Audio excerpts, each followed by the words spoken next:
Let me welcome you to the lecture number 28 of Drilling and Blasting Technology course. In this lecture, we will discuss the techniques of surface blasting. So, let us see so far what we have covered. So far, we have already understand what is explosive, we have understand what are the different explosives are there, what are the different explosive accessories are there. Then we understood what are the different properties we look into the explosive and explosive accessories, how those properties can be tested, how the explosive can be stored. Then we understood what is the thermochemistry of explosive, means what is happened when some explosive is detonated, and second is that how the explosive is interacting with the rock for fragmenting the rock. So far as per our knowledge, we know the thermochemistry of the explosive, we know the explosive rock interaction. So, now we are in a position to utilize this knowledge to exercise our surface blasting. Surface blasting means when the blasting is carried out in the open air, means it is observed from the earth crust, then it is called surface blasting. If it is carried out below the ground, it is called underground blasting. So, how it can be carried out in surface blasting, that will be discussed in this lecture. So, our learning objectives for this lecture is to understand the different factors influencing the surface blasting, to design a surface blast and to analyze the result of the surface blast. So, basically our surface blasting has to be carried out, then we have to design the surface blast and we have to analyze the result of the surface blast. But for that we have to see our objective also, but before that let us observe this video. In this video you can have some knowledge about how the blasting is carried out in the surface. You can see a drill hole is drilled, we are inserting the explosive which is in the cartridge, which is inside this cartridge, which are inside this cartridge, and you can see this explosive cartridge is already one is inserted. Then this is the pink one is the booster, the nozzle is fitted with the booster. Now we are inserting the booster, because the explosive cartridge is inserted is not cap sensitive. So, the cap sensitive is the booster one. So, booster is required, which is connected with the detonator of the nozzle. So, the initiation comes with from the nozzle will initiate the booster, then the booster will initiate the explosive. So, we are basically inserting the booster into the cartridge. So, we have already put some explosive there, explosive cartridge there, then we have inserted the booster fitted with the nozzle, then we are inserting the other explosive cartridge, and see you have seen a cut mark is given in the explosive cartridge. This is carried out so that the cartridge will lose its shape, and what will happen, the cartridge will take the shape of the hole. So, basically this will give the direct contact between the explosive and the rock wall. So, for giving that one, a small cut is provided in the cartridge of the explosive. You can see instead of putting the cartridge explosive, we can use the bulk loading explosive. This is the ammonium nitrate fuel oil ANFO, prilled ANFO is being pumped inside the hole. This is bulk loading explosive. You can see this ammonium nitrate fuel oil, which is in prilled condition, is being pumped inside the hole, and this tape is measuring basically the length of the charge.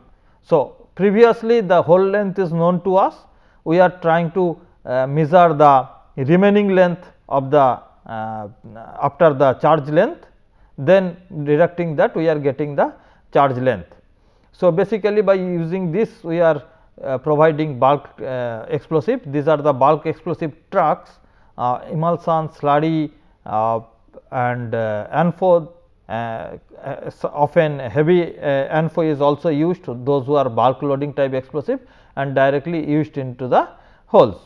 So, basically this is the way we carry out the charging in the blast holes,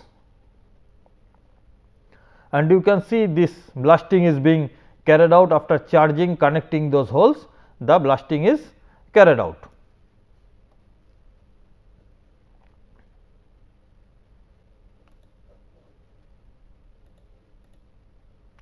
So, for carrying out blasting we should have some objective, and in surface blasting while we are carrying out the blasting, our objectives are often different on type to type the blasting is carried out.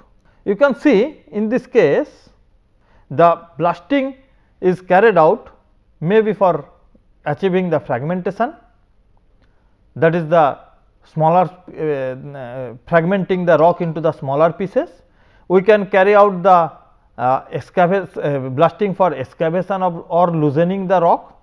We can carry out blasting for throwing the rock mass to a distance. We can carry out often for the demolition, and the terrorist carry out blasting for terrorizing the world. So, our objective as a mining engineer is to carry out the blasting, surface blasting for the fragmentation or for the excavation loosening or for throwing of the blasted material. So, if you look into this, you will find out what is there in blasting. There is a rock which has to be blasted, and how it will be blasted, for that we are having the explosive. Now, whatever rock is there, that is totally uncontrolled for the user, because he cannot alter the rock. So, rock is basically uncontrollable factor which user cannot change, cannot alter, and explosive I mark it as the semi controlled, because you can say you can easily change the explosive, but often it is not possible. Say obviously the user has the right to purchase the right explosive, but what will happen, often the decision may be made from the headquarter, often a bulk of explosive have already ordered or purchased. Now, you are forced to use that explosive, it may be possible on that location that explosive may not be suitable enough. So, the explosive is semi controlled, rock is uncontrolled, but as the blast designer or as the blaster we have to give the desired result, and this result may be in terms of fragmentation, it may be in terms of throw of the muck pile, it may be in terms of the shape of the muck pile, it may be in terms of the ground vibration generated which is not hindering the pupil. So, the results may be of different types, but the objective of the blaster is to address those results with a uncontrolled rock and with a semi controlled explosive. So, before carrying out a blast design in the mine, to achieve those desired result, let us understand what are the different parameters that is affecting the surface blasting. We have already discussed in our rock explosive interaction part that there is a burden that has to be decided, and the burden is depending on the explosive rock interaction. So, that is already discussed in previous lecture, and what we carry out in our blast design, we carry out, this is the plan and sectional view. We have to give in design that what is the burden, that means the distance from this place to this place, this is the distance. So, this burden distance, the spacing between the holes, these are the spacing distances, the charge length, required charge length, the sub drilling requirement, the additional drilling carried out over the bench face, the stemming length requirement, and what should be the size of the blasting, what should be the number of holes, what should be the initiation patterns. So, these are the basic designing criteria to be fixed by a blast designer for surface blasting. So, let us look into the details of this. Our parameters are hole diameter, charge diameter. Say in case of bulk loading explosive, the hole diameter is same as the charge diameter, but in case of cartridge explosive, the charge diameter is little bit lesser than the hole diameter. Then the hole length, which is bench height plus the sub drilling length, then the burden, spacing, charge length, stemming length, linear charge concentration, that is the in per meter of hole length, how much charge is there, number of holes, number of rows. This is basically giving you the idea about the magnitude of the blast. That means, in one blast round how much material is being blasted, how much kgs of explosives are being used, number of holes per row, bench face configuration, sorry for that little bit spelling mistake there, bench face configuration, that what is the configuration of the bench face, then the delay sequence and the blast pattern. So, this is basically the parameters which is affecting the surface blasting, and let us go into this in one by one, how these are affecting, say hole diameter. So, what will happen? The diameter of hole depends on the rock mass properties, degree of fragmentation required, height of bench and configuration of the charge, cost of drilling and blasting, capacity of the loading equipment. Now, in this case, let us discuss about two things. First is the small dia, if the diameter is less and if the diameter is more. So, suppose if the diameter is less, then what will happen? As the diameter is less, it is containing lesser charge.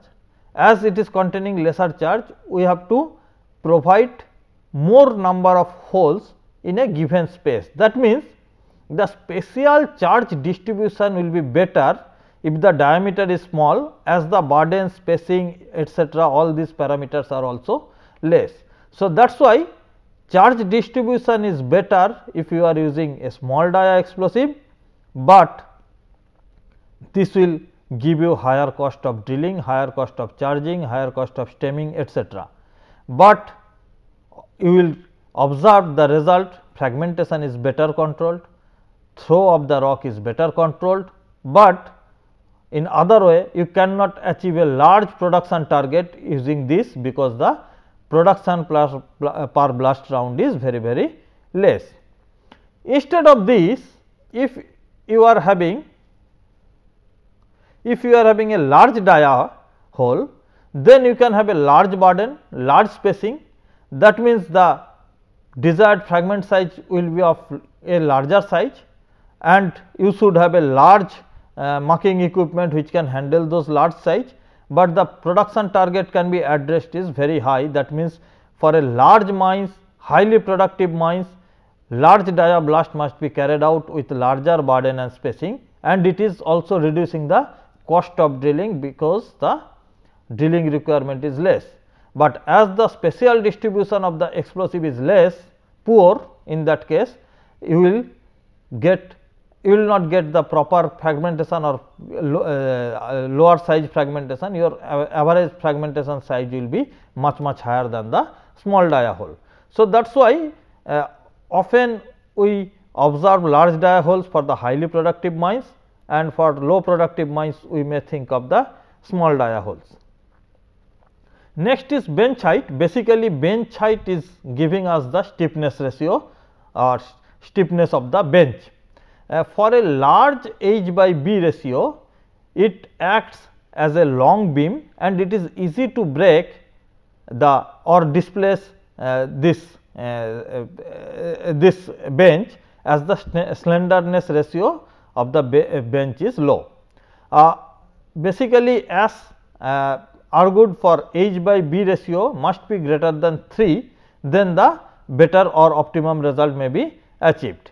Though the bench height is designed by the thickness of the seam for coal like bedded deposit, or sometimes it is often dictated by the capacity of the marking equipment, then the dilution of the mineral which is allowed over the veins, etc., in case of metal mines. These are basically the parameters which also restrict, or you can consider those are the constant of deciding the bench height. But if the burden is fixed, spacing should be increases with the increase in height of the bench. Blast hole inclination is a parameter that affects surface blasting, but often we neglect this one because the inclination often induced more drilling error in the practical field. So, inclined drilling has a number of advantages as well as disadvantages also. The benefits are that in inclined drilling it gives greater fragmentation or throwing of the rock, it gives smooth slope in newly created benches, shaft drilling requirement is less, better utilization of the explosive energy is possible, designing is also easy because always the burden remains same along with the bench face. Powder factor is also low because of the reflection of shock wave is more efficient in case of this, but the disadvantages is that the deviation of the drilled holes are more, especially for the long holes. The drilling lengths are also more, often drilling length basically drilling cost may be often may be significant. In those cases this increased drilling length may alter your economics of the blasting. The drill machine positioning and the setting of the boom is very difficult, expert drill operator is required for that. Inclined drilling drill rate is very less, especially for the hard rocks, penetration rates are also less, and drilling is becoming costly as the wear and tear on the bits, drill steels are more. Often if we are carrying out the charging of the explosive with the cartridge explosive, often there may be a jamming of the explosive in between of the drill holes, that may also create the problem. So, these are some problems associated with the inclined drilling, and that is why inclined drilling often is not very preferred in the practical mining application. Stemming length is basically the inert place in the hole which is filled with the inert material. Stemming is carried out to confine the gas pressure of explosive inside the hole. Premature escape of the gas in the atmosphere can cause air blast and fly rock, and we need the utilization of that gas pressure for throwing of the fragmented rock in the front direction. So, that is why confinement of those gas generated gas inside the hole is essential. If stemming of explosive stemming is large, then big boulders may form in the top part of the bench. However, the stemming for considering the stemming, we consider two factors. One is the type of material to be used, another is the length of the stemming column. So, let us look into these two type of material. Generally mostly we use drill cuttings as the material which is used for the stemming material. This will give us the less cost because transportation of the stemming material is not required. Second is that it acts as the similar material with the host rock on which the blasting is being carried out. Recently study found that coarse angular particle is more effective and the resistance to ejection of stemming column increases when humidity content is less. So, that is why dry, coarse and strong particle is preferred in as a type of material in the stemming material. Most effective stemming is achieved with the particle size of 1/7 d to 1/25 d. If the particle size is in that range, then that is acting as the best stemming material. But because of easy availability of the drill cuttings, mostly we carry out the stemming with the drill cuttings only. Stemming length is in general proportional to the material type. Generally length of stemming varies from 20 d to 60 d. This is a thumb rule. When we will design, we will see how it is varying. It is safer to maintain the stemming length always greater than 25 d, which will reduce the chances of the ejection of the stemming. For multi-row blasting case, if top primings are carried out, it must be considered that due to detonation of the detonating fuse, damages carried out in the stemming. So, that is why if the down the hole initiation is carried out by the detonating fuse, that may damage the stemming significantly prior to initiating the original explosive. So, that part may be taken care of, and often it is desired that the instead of using detonating fuse as the down the hole connection, nonel can be better preferred for down the hole connection in those cases. Sub drilling, as it is discussed already, that sub drilling is the additional drilling carried out below the floor of the bench. So, this sub drilling is provided to completely shear off at the floor level and to avoid the toe formation. So, optimized sub drilling is essential, because if the sub drilling length is less, then there will be toe, the shearing up to the floor level will not be possible. If the additional sub drilling is carried out, then the ditch may be formed in case of in the floor part.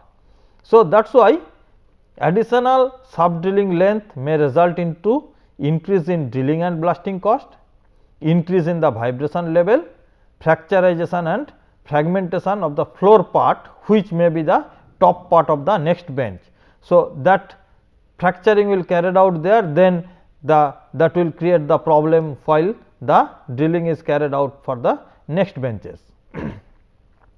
Sub drilling may be calculated using this equation, J is equal to spacing by 2 multiplied with the tan alpha, where the tan alpha is varying between 10 degree to 30 degree. So, there is a thumb rule, you can see in this picture the equation is given. So, that considering the alpha is equal to 10 degree or between 10 to 30 degree, the subgrade drilling length or sub drilling length may be calculated. But thumb rules are given for the different rock formation, what could be the sub drilling by burden ratio. For horizontal stratified strata, there no sub drilling is required. This is because most of the bedded deposit or stratified cases, they are easily separable in layers. So, if the blasting is carried out in one layer, sub drilling is not required, because the toe formation cases will not be there. Automatically, due to the shock, the layer on which the blasting is being carried out, that will be separated from the layer which is placed in the floor level. So, as they are easily separable, that is why sub drilling is not required in the horizontal stratified layers, especially like coal mines, like limestone mines. In those cases, our sub drilling may not be required, especially for the bedded deposits.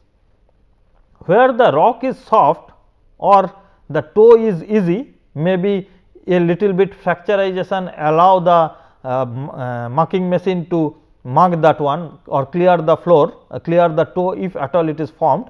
In those cases, the sub drilling by burden ratio may vary between 0.1 to 0.2, because a little bit fracture will allow the excavation of the toe part.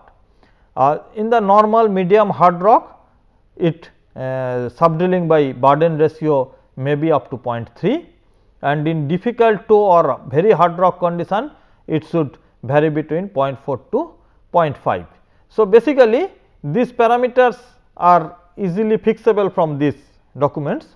We will continue the effect of the parameters, how they are influencing our blasting results in the next class also, but before that it is desired that this additional reading must be carried out from these books, Gustafson, Bhandari, Lange-Fors-Killstrom. Basically, Gustafson and Lange-Fors-Killstrom carry out the blast design techniques, especially the Swedish blast design techniques.